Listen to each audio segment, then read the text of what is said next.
Hello friends, मैं सिद्धार्थ आपका स्वागत करता हूं आपके अपने चैनल सिद्धार्थ पाठशाला में, जहां पर हम पढ़ रहे थे एसएससी जेईई की लेक्चर सीरीज, या कह सकते हो इंपॉर्टेंट क्वेश्चन, या कह सकते हो प्रीवियस ईयर। ठीक है, प्रीवियस ईयर क्वेश्चंस लगा रहे थे, जिसमें हम लोग पढ़ रहे थे जीके के लेक्चर, जनरल नॉलेज और जनरल अवेयरनेस के। यहाँ पर हम लोग अभी तक 2015 तक के पेपर सॉल्व कर चुके हैं, और ये पेपर है 2017 का T1। मतलब आप ऐसे कह सकते हो 2017 का पेपर 1। एक्चुअली प्रॉब्लम है क्या? प्रॉब्लम ये है कि 2016 में एसएससी जेईई का पेपर हुआ ही नहीं, तो 2015 के बाद 2017 पे आ गए। 2017 में टोटल 8 सेट हुए थे मैकेनिकल इंजीनियरिंग में। ठीक है, जनरल अवेयरनेस वैसे हर टाइप के बच्चों के लिए कोई भी बच्चा ऐसे पढ़ सकता है, क्योंकि सबका कॉमन ही आता है। तो 8 सेट बने थे, और 2018 में बने थे 5 सेट। तो हम अभी ये क्वेश्चन करते हैं। ठीक है, तो पहला क्वेश्चन आता है, the bracket set is the collection of all bundles that the consumers can buy with their income at the prevailing market prices. ठीक है, क्या कह रहा है? Set of collection of all bundles that the consumer can bye, खरीद सकता है ना, अपनी इनकम से, है ना, मार्केट प्राइस। तो उस चीज को हम लोग क्या बोलते हैं? उसको हम बोलते हैं budget. The budget set is the collection consumer can buy with their income at prevailing market prices. ठीक है, इकोनॉमिक्स के टर्म्स हैं। Economist defines unemployed person as one who is not able to get even 1 hour of work in. उसे 1 घंटे का भी काम नहीं मिलता, कब? है ना, हाफ अ डे, आधे दिन के अंदर। इकोनॉमिक्स के अनुसार वो इंसान अनएम्प्लॉयड है, मतलब जिसे आधे दिन के अंदर भी 12 घंटे में 1 घंटे काम नहीं मिलता। If the C equals to consumption, I equals to investment, G equals to government spending, X equals to exports and import, then GDP। है ना, तो हमारी GDP का फॉर्मूला क्या होगा? तो हमारे GDP का फॉर्मूला होगा, है ना, हमारा GDP का फॉर्मूला होने वाला है गवर्नमेंट स्पेंडिंग प्लस कंजप्शन, है ना, प्लस आपका investment plus export minus import. समझ गए दोस्तों? तो आंसर हो गया B. Price of an article decrease from 40 to 30 when the quantity of demanded increase 1000 unit to Q2 units. If the point elasticity of the demand is -0.8, that what will be the value of Q2। देखिए, economics का एक छोटा सा point elasticity का formula होता है E बराबर delta Q by Q upon delta P by P। मतलब कितना सामान लगा और कितना उसका परसेंटेज वो निकालते हैं हम लोग। तो E कितना दिया? -0.8, है ना। सामान कितना हो गया हमारा? Q2 minus 1000 upon 1000। यहाँ पर हमारे प्राइजेस क्या हो गए? 40 to 30, मतलब 30 माइनस 40, है ना, और अपॉन 30। जब आप इस चीज़ को सॉल्व करोगे, है ना, तो आप आंसर निकालोगे, तो आपका आंसर निकल कर आएगा Q2 बराबर 1200 यूनिट। ठीक है, हो गया। Monotonicity of preferences implies that the indifference curve is. ठीक है, तो मोनोटोनिसिटी ऑफ प्रेफरेंसेस कर्व में किस टाइप का स्लोप बनाता है ना, तो आपका बनाता है डाउनवर्ड स्लोप। इकोनॉमिक्स से क्वेश्चन है, थोड़ा पढ़ लो, समझ में आ जाए, थोड़ा दिमाग में रख लो बस। Which of the following rights is issued when the court finds that a particular office holder is not doing legal duty and thereby is infringing on the rights of an individual? मतलब अपनी duty को कोई particular office holder पूरी नहीं कर रहा है और इंडिविजुअल राइट्स को भंग कर रहा है, तो उस चीज को या उसके द्वारा अश्यूड लेटर को या अश्यूड लॉ को क्या कहते हैं? उसको हम कहते हैं मैंडेमस। ठीक है। A few days before independence the Maharaja of something, ठीक है, बौद्ध Chandra Singh signed the instrument of assertion with the Indian government. तो वो कहाँ के राजा थे? वो राजा थे आपके मणिपुर के। In the Indian constitution the idea of residual power has been borrowed from the dash constitution. किस कॉन्स्टिट्यूशन से रेसिडुअल पावर्स ली गई हैं? तो आपके कैनेडियन कॉन्स्टिट्यूशन से ये पावर्स ली गई हैं। आपको जैसे पता है हमारा संविधान में बहुत सारी चीज़ें अलग अलग कंट्रीज से ली गई हैं। जैसे आपका जो राज्यपाल वगैरह होता है ये हम लोगों ने यूएस वगैरह से लिया है, प्रधानमंत्री पोस्ट हमने ब्रिटेन से ली हुई है ना, इस टाइप से। Article 42 of the Indian constitution provision for justice and human condition of work maternity relief deals with, ठीक है, 4 ऑप्शन दिए हैं। The union government, the state government, fundamental rights of an Indian citizen, directive principle of the state policy, ठीक है। क्या? Provision for justice and human condition of work and maternity relief, है ना। इसको आर्टिकल 42 में कौन डील करता है? इसको डील करते हैं आपके the directive principles of state policies, which commission suggested that jobs in the central government should be reserved for the other backward classes। OBC के लिए हमें रिजर्व कोटा सेंट्रल जॉब्स में मिलना चाहिए, इस कौन सी कमीशन ने बताया था? तो ये बताया था आपके मंडल कमीशन ने, ठीक है। with reference to the 1857 revolt consider the following statements, है ना। इनमें से कौन कौन से रिवॉल्ट्स हुए थे, मतलब कौन कौन से विद्रोह हुए थे 1857 में according to the these statement, मतलब कौन कौन से सही हैं, ठीक है। The sepoys of Meerut appealed to Bahadur Shah Zafar to accept the leadership of revolt, बिल्कुल सही। मतलब हमारे क्रांतिकारियों ने बहादुर शाह जफर से रिक्वेस्ट की थी कि आप इसका नेतृत्व कीजिए 1857 के स्वतंत्रता संग्राम का और दिल्ली के शासक बनिए। इन्हीं को दिल्ली का शासक तब बनाया गया था। इन Kanpur the space met Nana Saheb as there leader, Kanpur के बिठूर नामक जगह पर नाना साहब ने अपने आप को खुद वहां का पेशवा घोषित कर लिया था। In Awadh Rani Lakshmibai was made the leader, नहीं अवध में नहीं, झांसी के हैं ये। और अवध की बात करें तो रानी का नाम था हजरत महल, हजरत महल। तो इनमें से कौन से स्टेटमेंट सही हैं? 1 और 2 सही हैं। One of the most important description of the city test in the 15th century comes from Abdul Razzaq Samarkandi, ठीक है। मतलब कौन सी सिटी का बहुत प्यारा डिस्क्रिप्शन मिलता है 1500 ईस्वी का, है ना। तो आपको पता होना चाहिए यह है Vijayanagara, Vijayanagara. Charles Cornwallis was the Governor General of Tess when the permanent settlement was introduced there in 1793, ठीक है। परमानेंट सेटलमेंट जब इंट्रोड्यूस किया उस समय हमारे चार्ल्स कॉर्नवालिस कहाँ के गवर्नर थे? तो गवर्नर थे बंगाल के।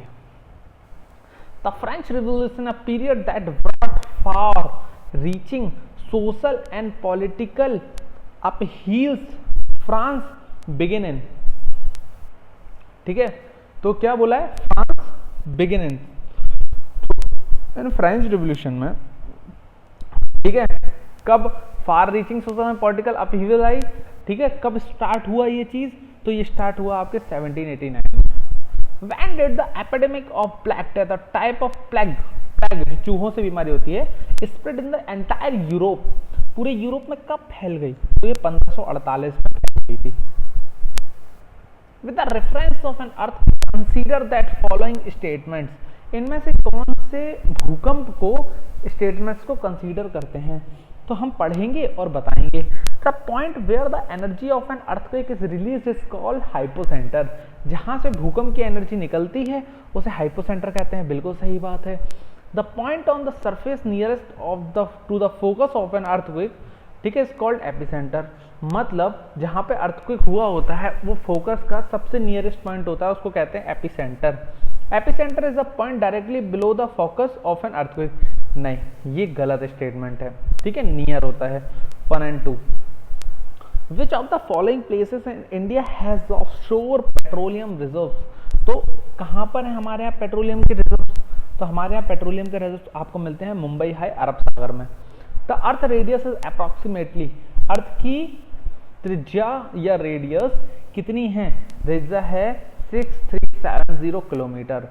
विच of the following Indian rivers discharge its water in Arabian sea, इनमें से कौन सी नदी अरब सागर में गिरती है? कावेरी, तापी, महानंदी और ब्रह्मपुत्रा। तो आपकी तापी, नर्मदा और तापी, है ना, तापी को ही हम ताप्ती नदी भी कहते हैं, ताप्ती नदी। और कौन सी होगी, नर्मदा। ये दोनों की दोनों ही आपकी अरब सागर में गिरती हैं। ठीक है, Khardungla pass, the Khardungla pass is associated with the mountain range. कौन सी माउंटेन रेंज से ये, है ना, खरदुंगला पास मिलता है? तो आपका ये पास मिलता है आपके लद्दाख माउंटेन रेंज से। Which of the following has a fusiform root? किसकी फ्यूजिफॉर्म रूट होती है? अब देखिए बायोलॉजी के क्वेश्चन आने लगे। रेडिस मतलब गाजर के। Double fertilization is a complex fertilization mechanism of, है ना, इनमें से किसकी होती है? Gymnosperm, monocots,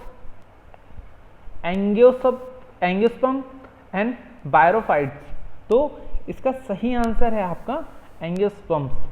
the nuclear membrane is absent in the cells of organism, ठीक है, बिलोंगिंग टू विच किंगडम? किस किंगडम से बिलोंग करते हैं? ये करते हैं मोनेरा किंगडम से। Space are composed of long fibrous proteins as filaments that slide past each other when a muscle contracts और रिलैक्स। क्या कह रहा है? कौन से कंपोज करते हैं long fibrous proteins as filaments, ठीक है, जो हमारी मसल्स को दबने में और आराम देने में मदद करता है ना? तो इनमें से कौन सा है आपका? है सर्कोमरस। Which of the following is the first stage of mitosis? ठीक है, कौन सी फर्स्ट स्टेज है मेटासिस की? तो आपकी इनमें से है प्रोफेज।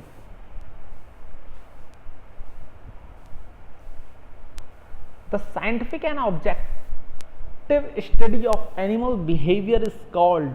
इनमें से एनिमल बिहेवियर की स्टडी को क्या कहा जाता है? Ethology. Read the pairs given below. Size of the object और डिस्टेंस, लेंथ इन मीटर, है ना? Size of a protein, length of a type virus, distance of sun from earth और थिकनेस ऑफ अ पेपर। तो कौन सा सही है? Size of the protein कितना होता है? 10 to the minus 15। The length of the typical virus होता है 10 to the power minus 8, है ना? ये दोनों गलत दिए हुए हैं, तो आंसर हो गया A. Which of the following is the correct formula of magnification while using a concave mirror? तो कौन सा इनमें से सही फॉर्मूला है मैग्निफिकेशन का? तो आपका है image distance upon object distance. A thermodynamic process during with the volume of the closed system is considerable remains constant. अभी आगे यहाँ से थर्मोडायनेमिक्स, मतलब कुछ कुछ मैकेनिकल भी यहाँ आने लगे। मतलब किसमें जो वॉल्यूम होता है वो क्लोज सिस्टम में कांस्टेंट रहता है, मतलब वॉल्यूम चेंज नहीं होता है ना? तो उसको बोलते हैं isochoric. Which of the following is the correct order of electromagnetic radiation arrange in order of increasing frequency? ठीक है, मतलब जिसकी वेवलेंथ कम होती है ना उसकी फ्रिक्वेंसी ज़्यादा होती है। तो इसका करेक्ट ऑर्डर आप देखोगे तो ऑर्डर है आपका लॉन्ग रेडियो, उससे ज़्यादा माइक्रोवेव्स, उससे ज़्यादा विजुअल लाइट, उससे ज़्यादा X rays. Which of the following is a device to connect to separate ethernet network into one extended ethernet? ठीक है ना? वो डिवाइस बताओ जो कनेक्ट करता है दो सेपरेट ईथरनेट को और एक में प्रोड्यूस करता है, ठीक है? तो उसको हम लोग क्या कहते हैं? उसको कहते हैं ब्रिज। आईसीटी आने लगी अब। Space in a language for the specification procedure for the retrieval and sometimes also modification of information from a database। उस चीज़ को, उस लैंग्वेज को क्या कहते हैं, है ना? तो हम उस लैंग्वेज को कहते हैं query language. Name and formula, आपको फॉर्मूला और नाम देख के बताना है, तो अभी तो उनको ही आ सकता है जिन्होंने केमिस्ट्री पढ़ी हुई है, ठीक है? तो चलिए स्टार्ट करते हैं, देखना चालू करते हैं। तो कौन कौन से सही है? एसीटोन का ये फॉर्मूला नहीं होता है, तो पहली बात तो ये डायरेक्टली गलत हो गया। CH3 का ट्वाइस CO होता है उसका फॉर्मूला। इथेनॉल सही लिखा हुआ है, फॉर्मेल्डिहाइड सही है, ग्लिसरॉल गलत है, तो आंसर हो गया 2 and 3। What is the IUPAC of tert butyl bromide, है ना? टर्ट ब्यूटिल ब्रोमाइड, इसका सही IUPAC नेम क्या होगा? तो इसका सही IUPAC नेम आप लोगों को पता होना चाहिए। इसका नाम होता है 2-ब्रोमो 2-मेथिल प्रोपेन। अभी तो केमिस्ट्री जिन्होंने आईयूपीएससी पढ़ी है उनको बहुत अच्छे से ये चीज़ें कनेक्ट हो जाती हैं। चलिए, francium is highly radioactive, it's longest lived isotope 223 FR has a half life duty of only, मतलब अपने टोटल कंटेंट का आधा हो जाता है कितनी देर के अंदर, तो ये आधा हो जाता है 21 मिनट के अंदर। Which of the following elements has the highest atomic number? किसका एटॉमिक नंबर सबसे ज्यादा है इनमें से? ऑप्शन क्या है? Rubidium, caesium, potassium and francium. तो सबसे ज्यादा होता है आपके फ्रेंसियम का। Which of the following statement is true? ठीक है, इनमें से कौन सा स्टेटमेंट सही है? In a cyclonic pressure system is the northern hemisphere wind blows in anti clock direction, बिल्कुल गलत लिखा हुआ है। In a cyclonic pressure system in the northern hemisphere winds blows in clockwise direction, बिल्कुल सही लिखा हुआ है। In a cyclonic pressure system pressure at centre is high, गलत है, मतलब सही आंसर बी है तो डी भी ही गलत होगा ही। Space is the rigid top layer of the earth, इनमें से सबसे टॉप लेयर कौन सी होती है?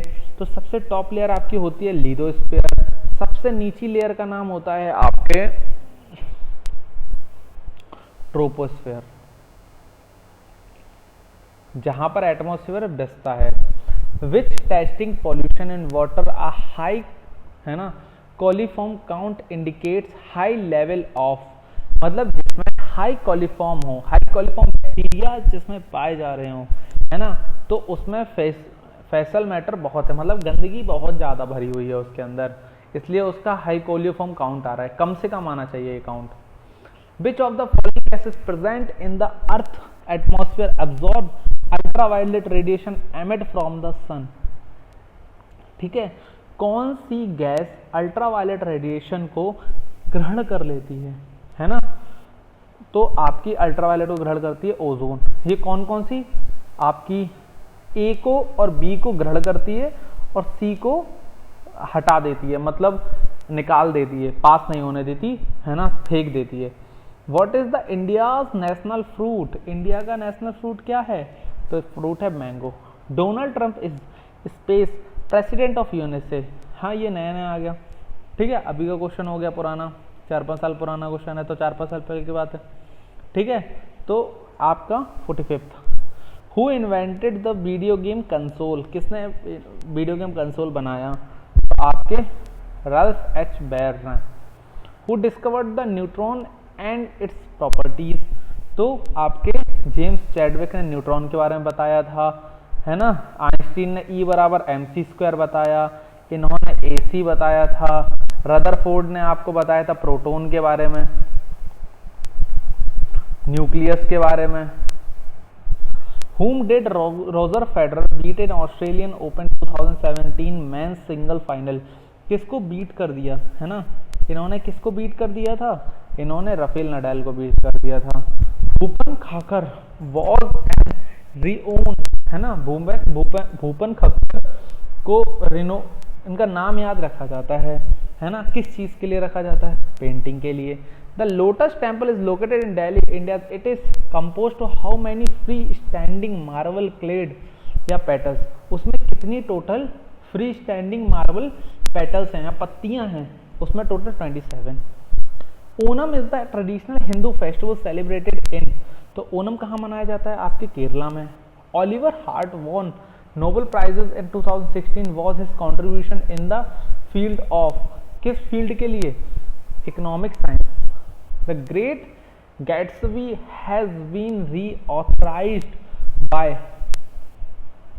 तो आपके एफ स्कॉट फिट्जगेराल्ड, ठीक है। चलिए, तो ये कुछ 100 क्वेश्चन थे, मतलब 50 क्वेश्चन थे एसएससी जेई 2017 T1 के। कोशिश करता हूँ आपको ये क्वेश्चन अच्छे लगे होंगे। अगर आपको अच्छे लगे तो अपना इस वीडियो पे लाइक शेयर सब्सक्राइब छोड़ दीजिएगा और हमें सपोर्ट करते रहिए।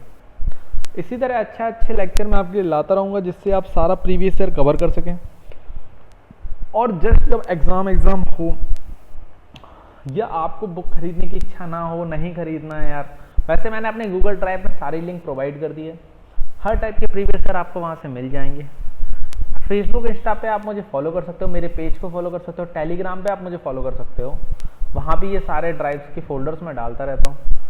बाकी थैंक यू वेरी मच दोस्तों, बने रहिए। कुछ क्वेरी हो तो मेरे को मेल कर दीजिए, मेरी मेल आईडी भी वहाँ पर दी गई है। चलिए मिलते हैं अगले लेक्चर में, बाय बाय।